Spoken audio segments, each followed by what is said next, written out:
তো আবু সিদ্দিকের মতন এত বড় একটা আবু সিদ্দিককে যেভাবে মারা হয়েছে পুলিশের দ্বারা, পশ্চিমবঙ্গের মাননীয় মুখ্যমন্ত্রী, আমি মাননীয়া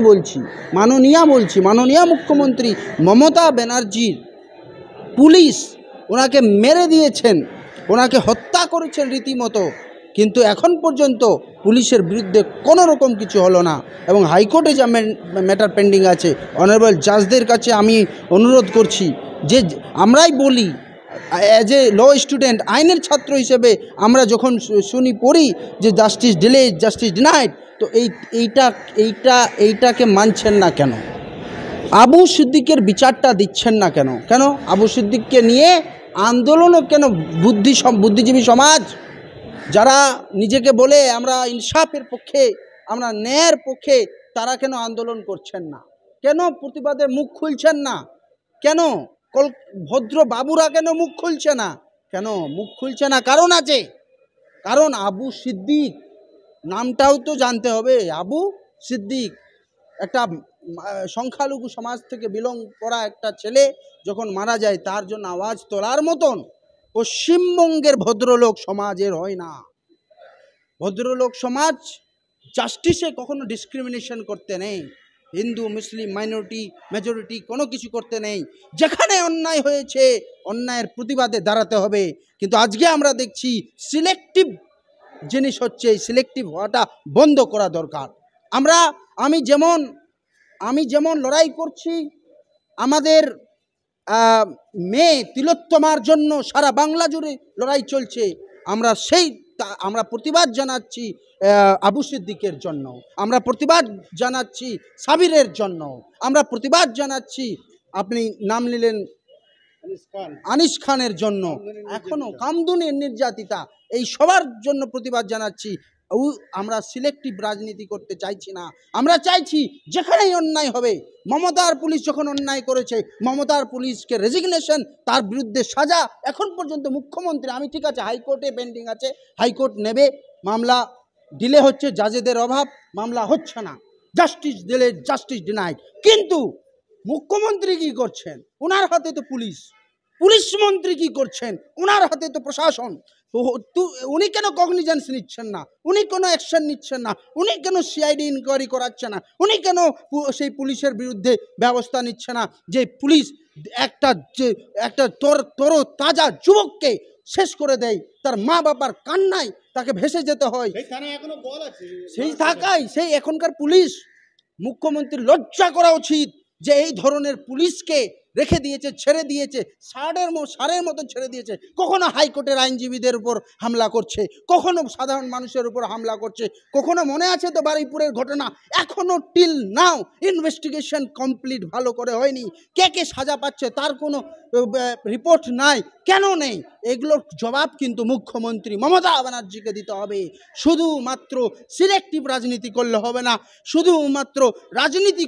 না, রাজনীতি করতে হবে ভালোর জন্য, রাজনীতি করতে হবে অন্যায়ের বিরুদ্ধের জন্য। উনিই তো বলেন মা মাটি মানুষ, তো মা মাটি মানুষের আওয়াজ কোথায়? এটা প্রশ্ন আমি রাখছি। তারা রিপোর্ট ফাইল করবে তদন্তের অগ্রগতি নিয়ে। আর গতদিন আমাদের কাছে যে সেকেন্ড পোস্টমর্টম হয়েছিল, সেই পোস্টমর্টমের রিপোর্টটা আমাদেরকে হ্যান্ড ওভার করেছে। এখন আজকে মামলা হওয়ার কথা, এখনও হয়নি, আমরা অপেক্ষায় আছি। স্যার, যেটা কি সিআইডি তদন্ত দেওয়া হয়ে গেছে? সিআইডি তদন্ত আগে শুরু থেকেই করছে, যখন আমরা মামলা করেছি তখন থেকেই সিআইডি হাতে তুলে দেওয়া হয়েছে। প্রথম দিনেই সিআইডি তদন্ত করছে, আর তার রিপোর্টটা আজকে পেশ করার কথা ছিল।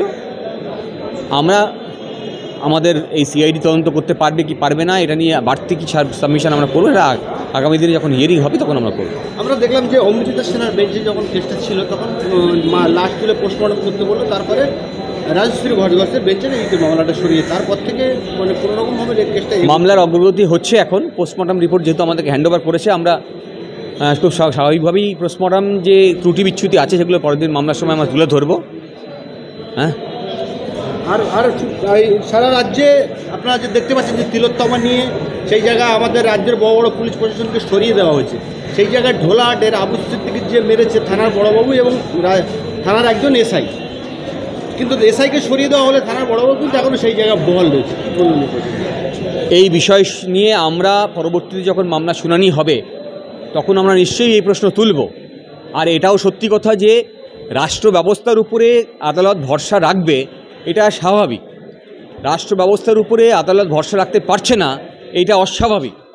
আর এই যে দীর্ঘদিন এই যে ঢোলাহাটের মামলা হয়েছে, আরও বিভিন্ন মামলা হচ্ছে যেখানে আমরা এইসব প্রসঙ্গ তুলে ধরছি যে পুলিশ আইনের বিধি মেনে কাজ করছে না, সেই দীর্ঘদিনের অভিজ্ঞতা আস্তে আস্তে আমাদের আদালতের কাছে পৌঁছাচ্ছে। ফলে তার নিরিখে একটা সময় আসে যখন আদালত রাষ্ট্র ব্যবস্থার উপরে এই যে কাজকর্ম যেগুলো হচ্ছে, বেআইনি কাজ করছে, আইনে বিধি মেনে যারা করছে না, এগুলো নিয়ে প্রশ্ন তুলছে। ফলে এটা একটা নির্দিষ্ট প্রসেসের মধ্যে দিয়ে আগাচ্ছে। ফলে ঢোলাহাটের মামলা এখন পেন্ডিং আছে। ফলে আমরা আগামী দিনে যখন এই শুনানি হবে তখন এই প্রশ্ন আমরা নিঃসন্দেহে তুলব।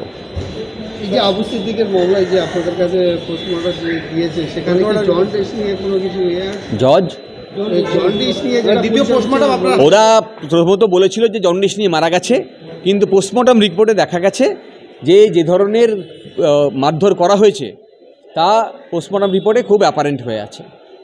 ফলে এতে এই কথা রাজ্য পুলিশও স্বীকার করে নিচ্ছে এখন, সিআইডি, যে মারধর করা হয়েছে এবং তার মৃত্যুর কারণও তাই। এই পুলিশের হাতেই মারধর করা হয়েছে, মারা গেছে বলছেন, তো সেই পুলিশ তদন্ত যদি করে আপনারা কতটা? সিআইডি তদন্ত করছে, রাজ্য পুলিশের এই শাখা করছে না। ফলে আগামী দিনে সিআইডিও করতে পারবে কিনা সেটা নিয়ে আমরা আদালতে আমাদের সাবমিশন রাখবো। আপনি কোন সংস্থাকে দিয়ে তদন্ত করালে আইনজীবী হিসেবে কোনো সংস্থাই আজকাল ভালো কাজ করছে না। সিবিআই যেভাবে কাজ করছে তাতেও সাধারণ মানুষ সন্তুষ্ট নয়, সিআইডিও সন্তুষ্ট নয়। ফলে আদালতের তত্ত্বাবধানে নিরপেক্ষ অফিসারকে দিয়ে করতে হবে, এছাড়া আমরা আর কিছু বলতে পারছি না। এই যে আনিস খান থেকে শুরু করে আবু সিদ্দিক যাদের মামলা সিআইডি যাচ্ছে দেখছি ঢিলা, সিআইডিও করতে পারেনি। সিবিআইয়ের কাছে সারদা ছিল, নারদা ছিল, এখনও শিক্ষা দুর্নীতি আছে আর কয়লা দুর্নীতি আছে। হ্যাঁ, সিবিআই আজও আমাদের রাজ্যের যে সেকেন্ড মুখ্যমন্ত্রী বলে যাকে দাবি করা হচ্ছে একটা অংশের মধ্যে থেকে, হ্যাঁ, সেই ব্যানার্জিকে ধরতে পারেনি। হ্যাঁ, ফলে সিবিআইয়ের কন্ডাক্ট নিয়েও যথেষ্ট প্রশ্ন আছে। ফলে আমরা কোনো তদন্তকারী সংস্থা যারা রাষ্ট্র ব্যবস্থার মধ্যে নিরপেক্ষ তদন্ত করা উচিত ছিল, তারা কেউই করছে না বলেই আমরা মনে করছি। ফলে আদালতকেই দেখতে হবে যে কীভাবে এই নিরপেক্ষতা এনশিওর করা যায়। আমরা দেখলাম যে কামধনি থেকে শুরু করে ঢোলাহাট থেকে আনিস খান, তারপর আপনার হাঁসখালি থেকে শুরু করে রাজ্যের একের অপ্রীতিকর ঘটনা ঘটে যাচ্ছে, কিন্তু বিচারের সুরাহা কেউ পাচ্ছে না। বিচারে সুরাহা তখন হবে যখন সাধারণ মানুষ রাস্তায় থাকবে। এই রাষ্ট্র ব্যবস্থার এই সিস্টেমে ভরসা না করে সাধারণ মানুষ রাস্তায় নেমেছে, তাই দেখুন বিচার চলছে। সাধারণ মানুষ রাস্তায় নামতে পারলে বিচার হবে, এটা দীর্ঘদিন ধরে বলছি।